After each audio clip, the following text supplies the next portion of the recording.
Fidel Castro, ruler of Cuba for nearly 40 years.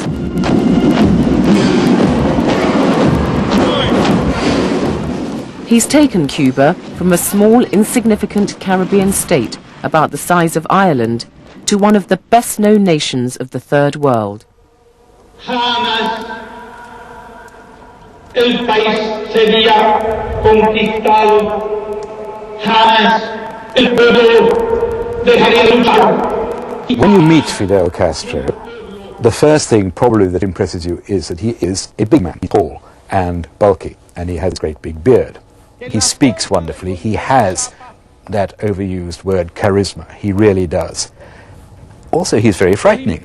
He can have terrible tempers and he can deal very harshly with people who get across him.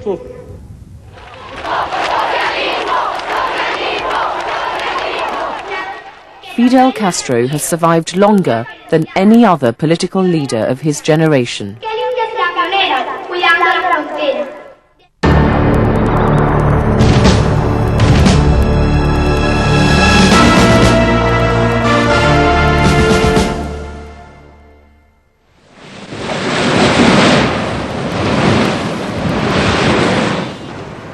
Havana, Cuba's capital, an historic city of the old Spanish Empire. When the Spanish left in the 1890s, the country became an outpost of the United States of America. By the 1950s, it had become a good-time city for US tourists and gamblers. Many of the clubs were run by crooked businessmen or the American mafia. But behind the glitz, life was tough. Cubans worked for long hours and low pay in tobacco factories, where they rolled and hand-finished expensive cigars for the world market.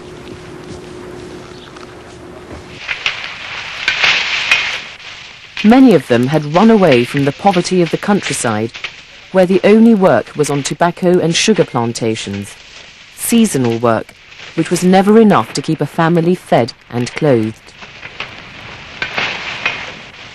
Most people died before they were 50. 6 out of 10 children never went to school.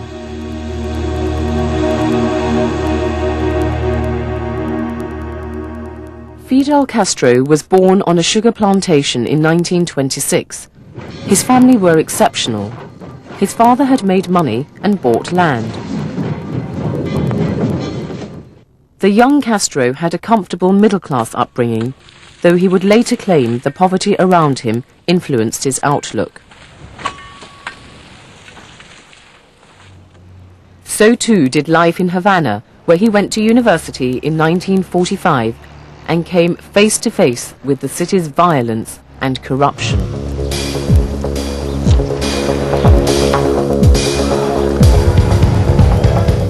He joined the student movement and learnt that the country was run by dishonest politicians.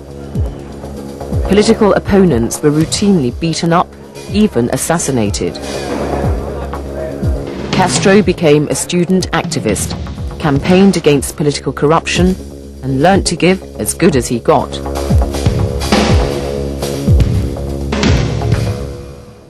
Politics in Cuba was fairly nasty, fairly brutish, and he fitted in rather well to this because he was tough.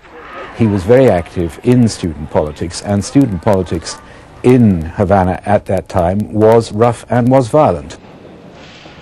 He joined a reforming political party and put his name forward as a candidate in the general election of 1952. But the election never happened. A right-wing politician called Fulgencio Batista staged a military coup and declared himself dictator. For young men like Castro, it was a turning point. The last hope for democratic change in Cuba had been snuffed out. In the back streets of Havana, young men plotted armed rebellion. Castro and his group started buying guns. A year later, in 1953, they set off in small groups to a town called Santiago at the remote eastern end of the island. Here they launched an assault on the local garrison, the Moncada barracks. It was a fiasco.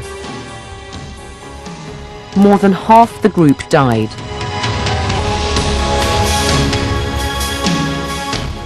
Castro was lucky. He escaped with a prison sentence. He told the judge in a now famous phrase, "History will absolve me." He was sent to a high-security prison on the Isle of Pines.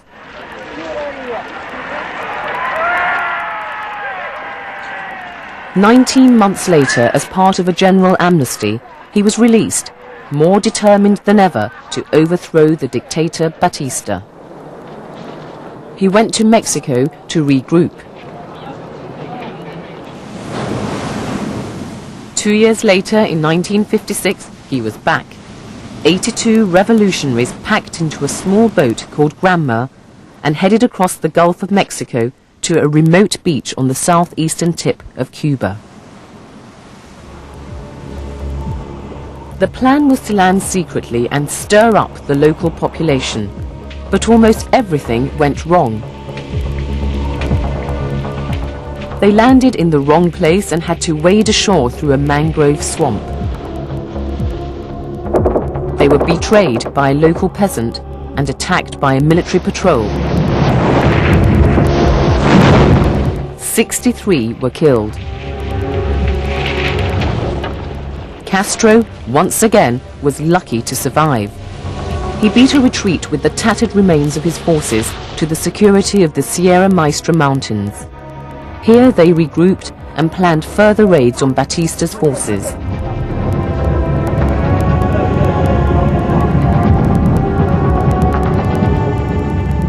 He worked hard at winning the support of local farmers by sending his guerrillas to help with the harvest and insisting they pay for their food.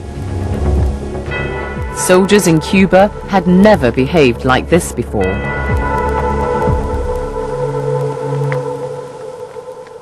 They were notably good at winning hearts and minds. They were, on the whole, generous to military enemies. They were honourable with the peasants and others who were supporting them. And, of course, they captured the imagination. There are thousands of men who would gladly join us, but at this time we cannot accept most of them because we lack arms. But we hope to get that arms from Batista's soldiers themselves. This is only the beginning. The last battle will be fought in the capital. You can be sure.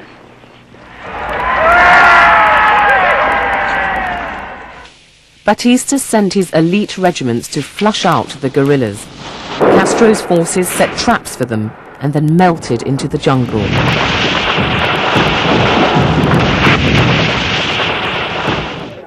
The guerrillas set up a printing press and radio station, urging others to join them. They were pushing at an open door. Popular support for Batista's dictatorship was beginning to crumble. As Cubans rallied to Castro's call, Batista's forces were overwhelmed. At the end of 1959, Batista gave up and fled the country. Castro made a triumphant entry into Havana, and Cuba stood on the brink of a new revolutionary era.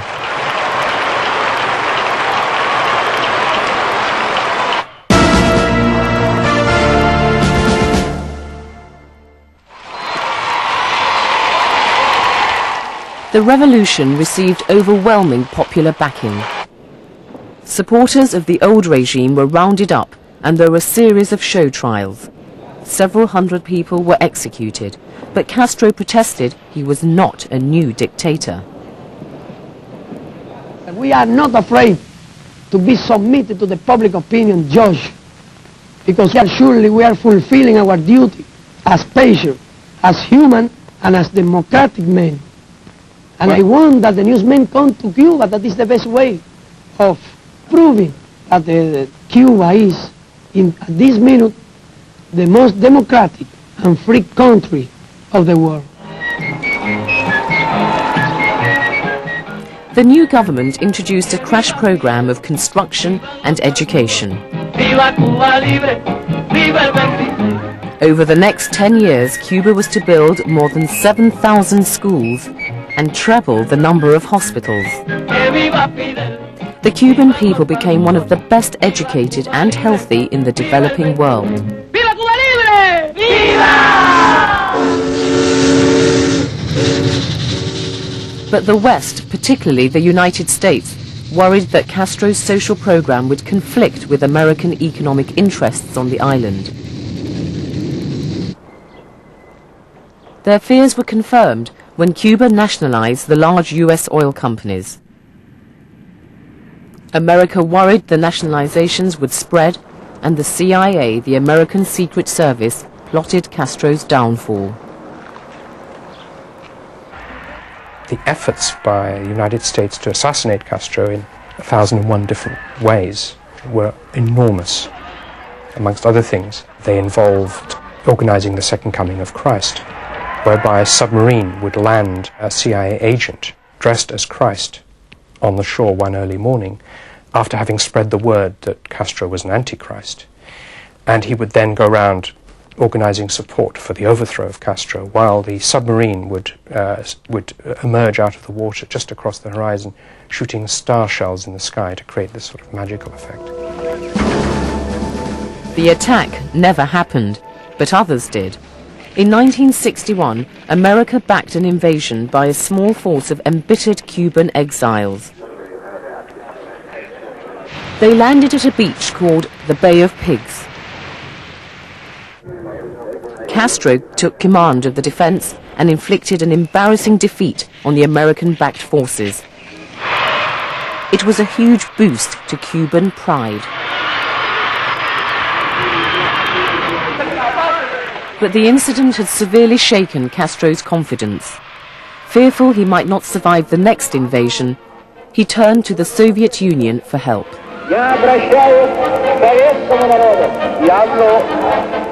A year later, in 1962, the Soviet President Nikita Khrushchev offered military aid.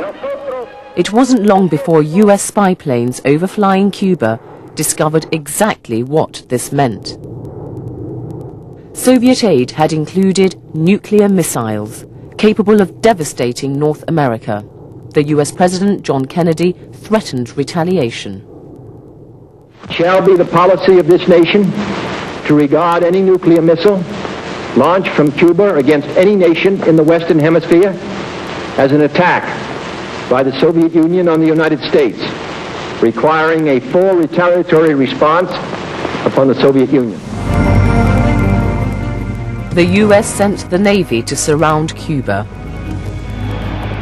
Castro prepared for a second invasion. For 2 weeks there was a tense standoff, and the world hovered on the brink of nuclear war. Khrushchev threatened to escalate the conflict. Kennedy told the American people to prepare for war. Western Hemisphere. Castro was kept in the dark.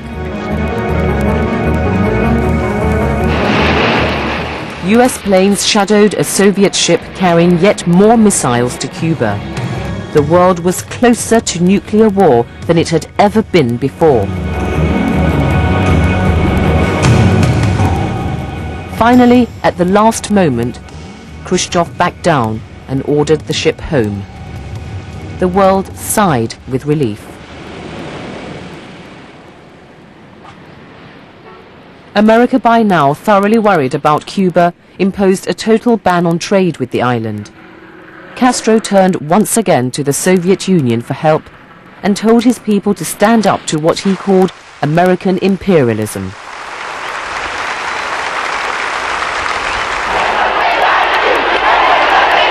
Por una vía o por otras vías, es y continuará siendo, mientras exista el imperio, su objetivo.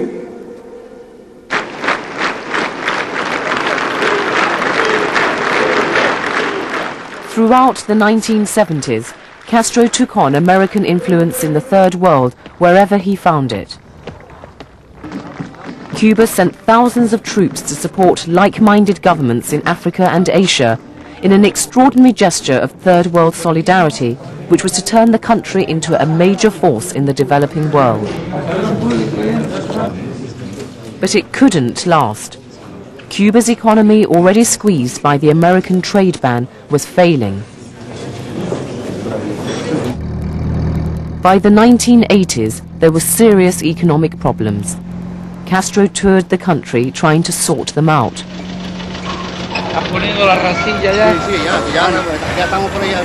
Tenemos problemas con los winches. Tenemos, pero son pocos. Ahora estamos parados, tenemos problemas, grandes problemas. Que son ya muy viejos, como los winches, los motores. Problemas con los winches. Púntenme eso ya, porque vamos a buscar una solución a eso. A ver si resuelvo algún. Castro could never have imagined that the real blow to the Cuban economy would come from the communist world.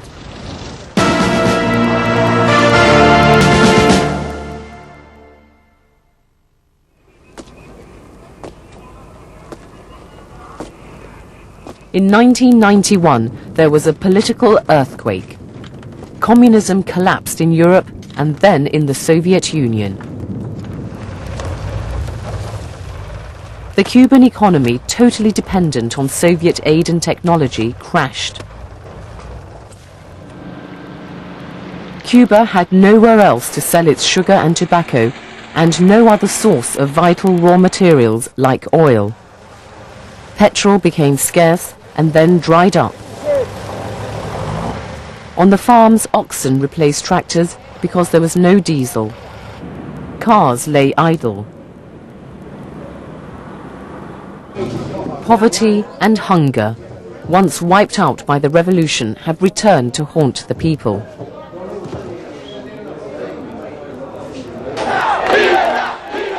For Cuban exiles in America, many who fled communism, Castro is a dangerous dictator who's dragged his people into misery. A dialogue with Fidel Castro is like a dialogue with Hitler. There's dialogues that cannot exist. In Cuba today, there's one-man rule and hundreds of political prisoners. Yet Castro remains overwhelmingly popular, a symbol of his people's determination to stand up for their ideals. The leader of a small communist country living in a hostile capitalist world.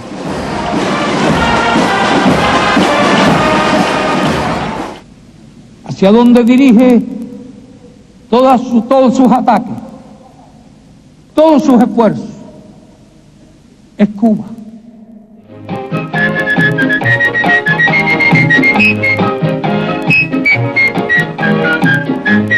Que viva Fidel, vivan los barbudos, viva Cuba libre, viva el 23.